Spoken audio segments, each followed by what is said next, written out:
আজ মঙ্গলবার আর আজকে দুপুরে ভাতের সাথে থাকবে কাঁচকলার কোফতা। সেদিনের লাউয়ের কোফতা করেছিলাম, যদিও সেটা নিরামিষ ছিল না। তার মধ্যে আমি চিংড়ি মাছ, পেঁয়াজ সব যোগ করেছিলাম। আর এটা আজকে আমি নিরামিষভাবে বানাচ্ছি বলে তাই কোনো পেঁয়াজ দিইনি, রসুনের ব্যবহার করিনি। তোমরা চাইলে এর মধ্যে পেঁয়াজ রসুন ব্যবহার করতে পারো। আমি কাঁচকলাগুলোকে সেদ্ধ করে নিয়ে ভালো করে ম্যাশ করে নিয়েছি। আর ওর মধ্যেই একটা ভাজা মশলার গুঁড়ো, ওই ধনে, জিরে, শুকনো লঙ্কা, তেজপাতা, ওইগুলোকে শুকনো খোলায় নেড়ে একটা ভাজা মশলা করে রেখেছিলাম। ওইগুলো নুন, লঙ্কা গুঁড়ো একটু, হলুদ গুঁড়ো একটু, জিরে গুঁড়ো একটু আর বেসন সব কিছু দিয়ে ভালো করে মেখে হাতের তালুতে একটু সর্ষের তেলটা মেখে নিলাম।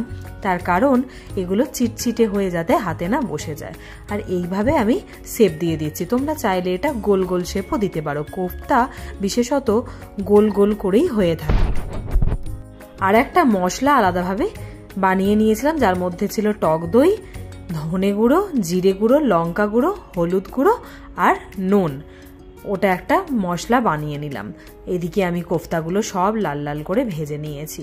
কড়াতে তেল গরম করে ওর মধ্যে তেজপাতা, গোটা গরম মশলা আর গোটা জিরে আর কাঁচা লঙ্কা দুটো ফোড়নে দিয়ে ওই যে মশলাটা বানিয়ে রেখেছিলাম সেইটা দিয়ে ভালো করে আমি মশলাটা কষিয়ে নেবো। তার সাথে দিয়ে দিলাম একটু চিনি স্বাদ মতন আর দিয়ে দিলাম একটু আদা বাটা। ভালো করে মশলা কষানো হয়ে গেলে জল দিয়ে দেব। আর জলটা ফুটে উঠলেই সব কোফতাগুলো একে একে আমি দিয়ে দিচ্ছি। লাস্টে নামানোর সময় দিয়ে দেবো একটু গরম মশলা গুঁড়ো আর সাথে দিয়ে দেবো একটু ঘি। ব্যাস, আর কিচ্ছু চাই না। এতেই স্বাদ আসবে অনেক। তোমরা চাইলে এই রেসিপিটা দেখে কিন্তু বানাতে পারো। আমি আমার মতনভাবে বানিয়েছি। আজকের মতন ব্লগটা আমি এখানেই শেষ করছি। যারা ফেসবুক থেকে দেখছো তারা চ্যানেলটা সাবস্ক্রাইব করে দিও।